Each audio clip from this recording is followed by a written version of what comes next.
Good morning, guys. Today we're going to go over the article that you received in your packet, the Introduction to the Vietnam War. Okay, so we're going to read it together. We'll talk about some of the questions. I'm going to um, put up a link that you can snap a picture of your completed work and go ahead and just submit it over to me. If you're submitting things to us electronically, then you don't need to worry about dropping those off. Okay, so we are trying to do the social distancing the best that we can, which means being a little bit creative. So we're making sure that you guys stay home and stay safe and, all the good stuff we're supposed to be doing right now. All right, so let's take a look at this one. Introduction to the Vietnam War. Vietnam War began on November 1st, 1955 and ended April 30th, 1975.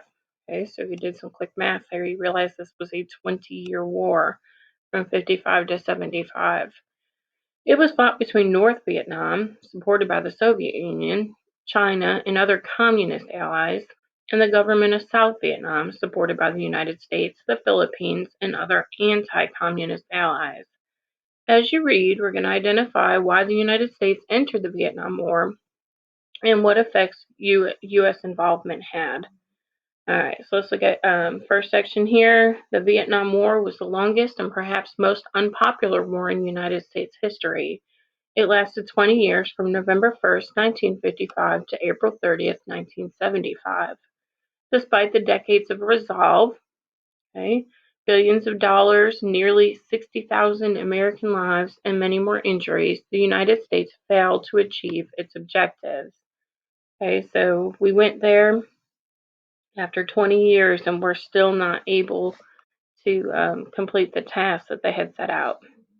All right, the U.S. enters the war. The Vietnam War was fought between the pro-communist North Vietnamese and the anti-communist South Vietnamese. The United States entered the war to support South Vietnam in order to stop the spread of communism and the threat of the communist revolutionary Ho Chi Minh. At the time the United States decided to enter the war, Ho Chi Minh had risen to become a popular leader in North Vietnam. He used his army to defeat the French, which had colonized Vietnam. Ho Chi Minh declared that he wanted to push out the French and unite all Vietnam under communist rule. He got the support of the Soviet Union, an enemy of the United States. All right.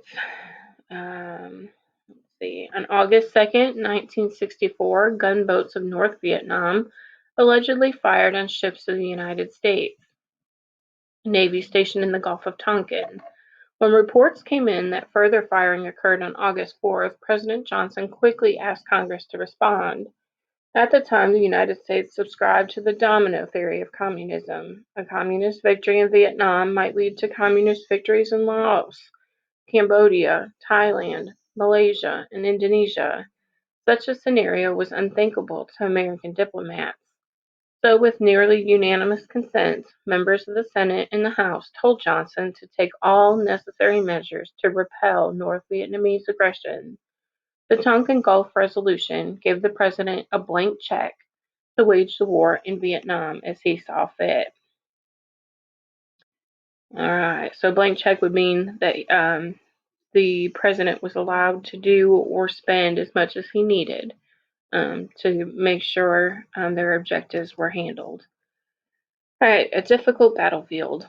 Between 1965 and 1968, the fighting escalated. Thousands of American soldiers were sent to fight in the unforgiving jungles of Vietnam, which had been booby-trapped by the Viet Cong, a pro-communist guerrilla force led by Ho Chi Minh. The Viet Cong was hard to identify because they were not a conventional army force. They blended in with the native population and struck American forces by ambush, often at night.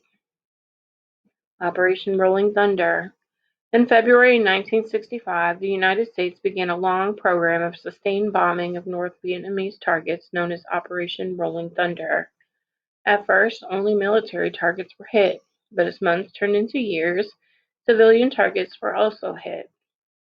The United States also bombed the Ho Chi Minh Trail, a supply line used by the North Vietnamese to aid the Viet Cong. The trail meandered through Laos and Cambodia, so the bombing was kept secret from the Congress and the American people. More bombs rained down on Vietnam than the Allies used on the Axis powers during the whole of World War II. The United States used defoliating agents such as Agent Orange and napalm, essentially gasoline, in gel form to remove the jungle cover. However, this intense bombardment did little to deter the communists. They continued to use the Ho Chi Minh Trail despite the grave risks. They burrowed underground, building 30,000 miles of tunnel networks to keep supply lines open. All right, so the unpopular war. One factor that influenced the failure of the United States in Vietnam was lack of public support. Night after night, Americans turned on the news to see the bodies of their young flown home in bags. Young men were drafted to fight in the war, many of them having to defer a college education. The average age of the American soldier in Vietnam was 19. As the months of the war became years, the American public became impatient for a resolution. Some young people took to the streets to protest the wars, and others, although only a very small percentage, came to sympathize with the Viet Cong. By the late 1960s, many began to feel it was time to cut losses and leave Vietnam. Even the iconic CBS newscaster, Walter Cronkite, questioned aloud the efficacy of pursuing the war. He said, "We should be careful believing that what we think is right in America is necessarily right for the rest of the world." All right, so the end of the war. President Nixon signed a ceasefire in January 1973 that formally ended the hostilities.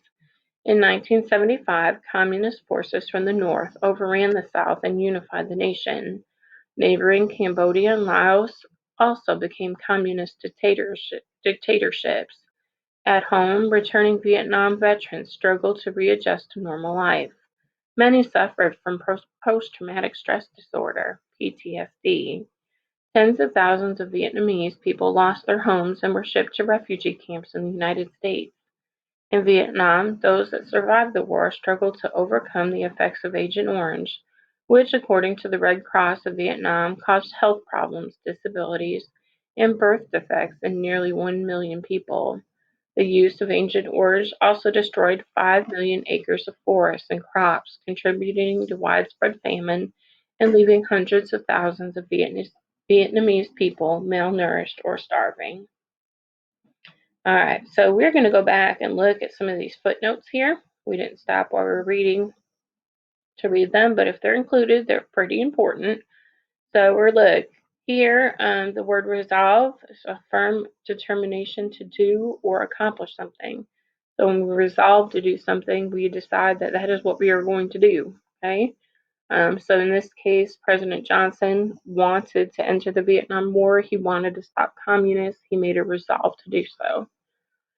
Number two, this is a reference to the inhabitants of North Vietnam, officially known as the Democratic Republic of Vietnam. The DRV was a state in Southeast Asia that existed from 1945 to 1976. The state began when Vietnamese revolutionary Ho Chi Minh declared independence from France on September 2nd, 1945, and announced the creation of the Democratic Republic of Vietnam. Number three, this is a reference to the inhabitants of South Vietnam, officially known as the Republic of Vietnam. The Republic of Vietnam was a state governing the southern half of Vietnam from 55 to 75. It received international recognition in 1949 as the State of Vietnam and later as the Republic of Vietnam. Okay, last note on this page, communism is a way of organizing a society in which the government owns everything that is used to make and transport products such as land, oil factories, ships, etc. And there is no privately owned property. Many Americans saw communism as a threat to capitalism, in which individuals own their own property and thus their way of life.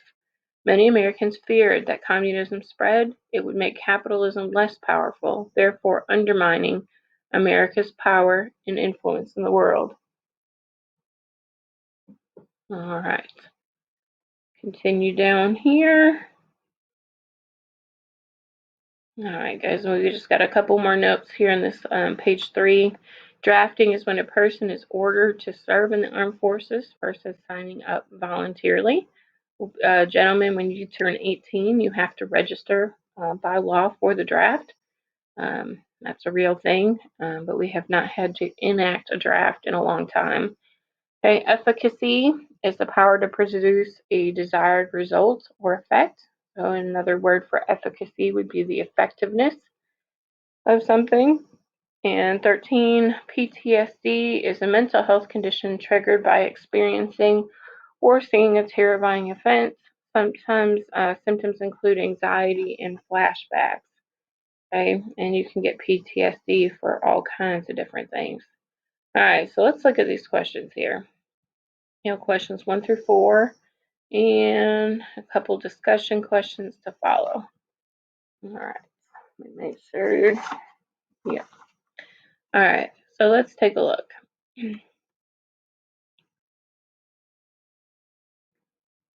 Number 1, which of the following statements best describes a central idea of the text? Although the U.S. was victorious in the Vietnam War, the American experience was long and painful. Victorious would mean that we had a victory. So aus is full of, and victor, like victory, full of victory. Think back about that article. Was the United States victorious this time? Okay. B, the war was catastrophic for the Vietnamese, and the U.S. failed in its mission to halt the spread of communism. Okay. C, the American public did not know what was happening during the Vietnam War, so people widely supported it. Okay. I want you to really think about C. Do you think that based on the article, there was a whole lot of support for the Vietnam War here in the United States? D, the Vietnam War had serious implications for the Vietnamese people, though it remained popular with the American public. Okay, so I think we can agree that there were serious implications for the Vietnam people.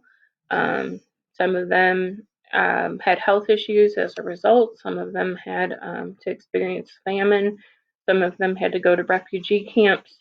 Though it remained popular with the American public, and I think you can go back and get some information from the text that shows that we were protesting and doing all kinds of things that were anti-war. So I don't think that D would be your best choice. All right, let's look at question number 2. Part A, which of the following best describes the relationship between public support of the war and the war's outcome? A, as public support for the war increased early on, the U.S. made mistakes that would cost them a final victory. B, after public support for the war ended amid protests, the U.S. was forced to surrender. Okay. C, as public support for the war decreased, the U.S. was forced to end the war without a decisive victory. Okay. And D, as public support for the war increased later on, the U.S. acted more aggressively, leading to a victory. All right. So if I look at number 2, we definitely know that there was no victory here in Vietnam for the United States, so you definitely can eliminate one of those choices.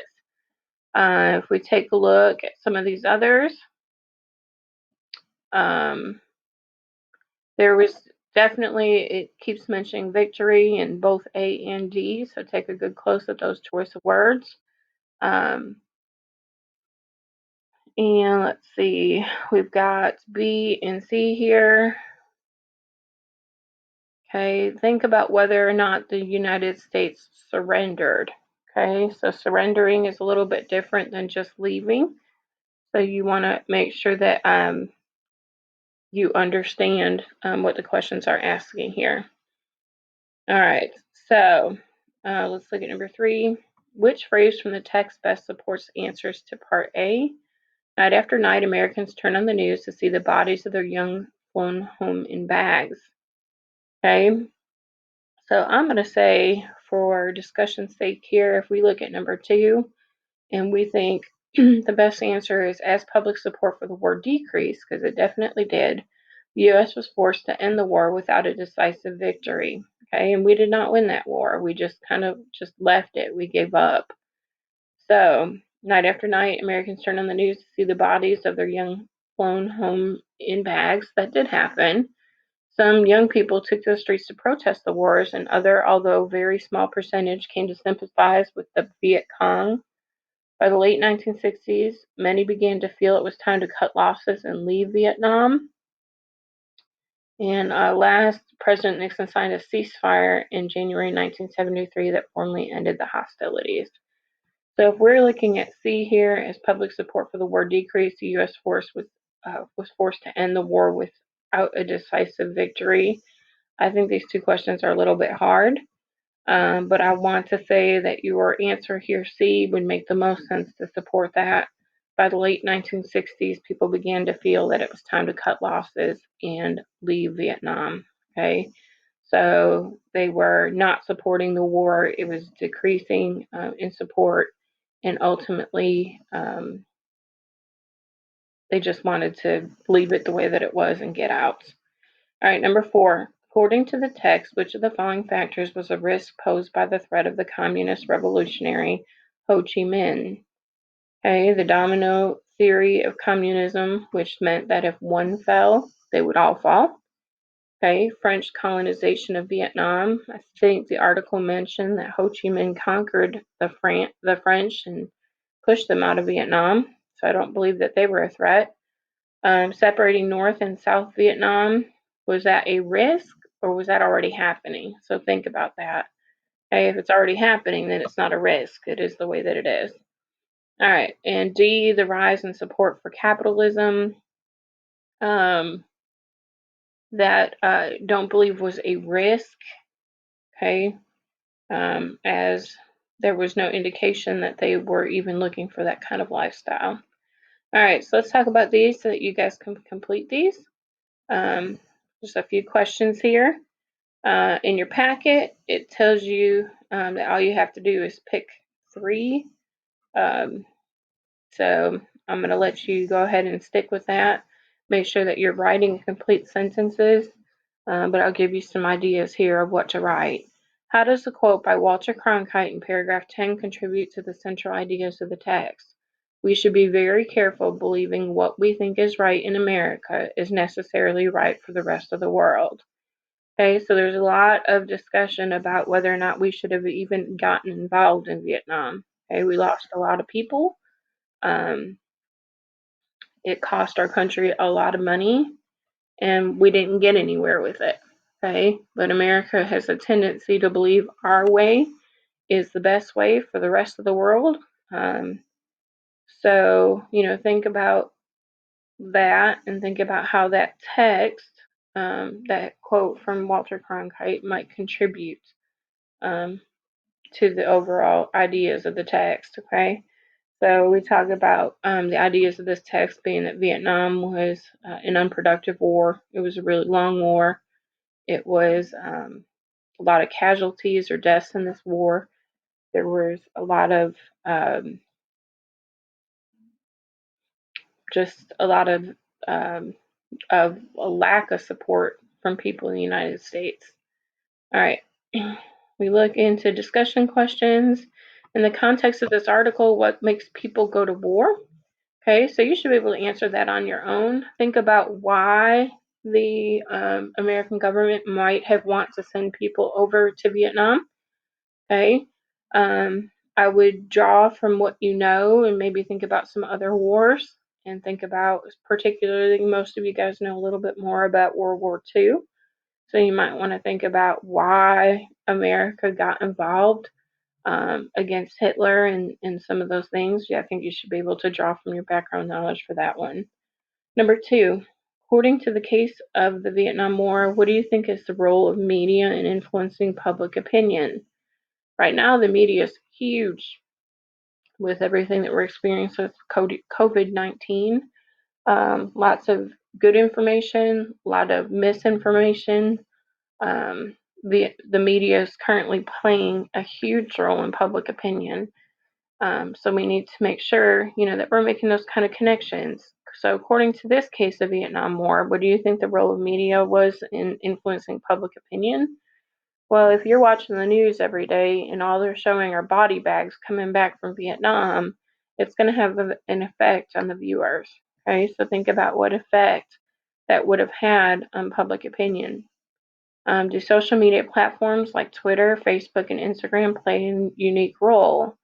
Now, you got to remember back during Vietnam time, they had the news, on television, um, and they received newspapers. There was really no other way to get instant information like there is now. I guess we had radio too, but much different than what you guys have available to you currently. So think about how those social media platforms could be unique in adding to public opinion, and how has the media impacted public opinions of wars going on in the world today. So think about, even just apply it to COVID-19.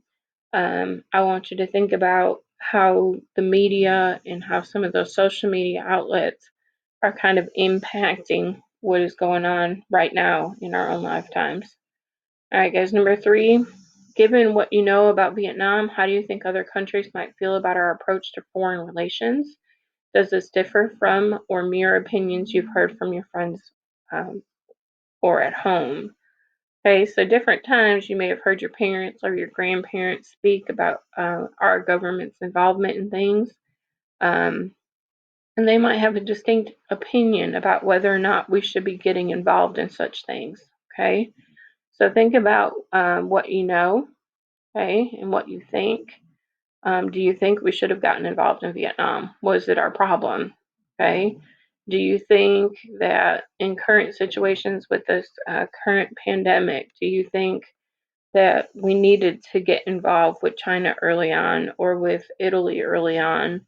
Or do we need just to focus on our own borders and worry about our own people? Okay, so think about that and come up with a good response to that question. Number 4, do you agree with Walter Cronkite? Should we be very careful believing what we think is right in America is right for everyone else? Have you ever questioned whether our government and way of life is the right way and why? Okay, so currently with people running for office like Bernie Sanders, um, and you hear talks of, socialist, um, kind of a socialist form of government being an idea for our current form of government to switch to. Okay, and traditionally, those things have never been thought of here in the United States. So you can think about it. Do you think that because it's our way, it's the right way? Um, and do you think that we are currently governed um, the way that we should be? Are we doing it the right way? Okay, and make sure that you're kind of explaining your positioning on this. All right, guys, that should get you through this. Again, as soon as you are done, I would like you to snap pictures or scan those documents and get them uploaded for me so I can mark off that you've got them completed. And we can do that in a way where you can stay safe and sound in your own homes. I'm looking forward to reading your responses on this. Any questions, shoot me an email. Otherwise, we are going to plan a Zoom meeting tomorrow at 2 p.m. to go over the last part of social studies from your packet, which would be those questions about the Industrial Revolution. So at that point, I'm going to hope that you have completed your web quest. Currently, I only have maybe 4 of you that have completed. I think I saw Jackie's and I saw Mackenzie's and I saw Haley. I think Nyrell has finished hers. But guys, get those done. Get them knocked off your list before your list gets longer and longer and you have trouble getting out of it. Anyway, I hope you have a good day. I will talk to you soon.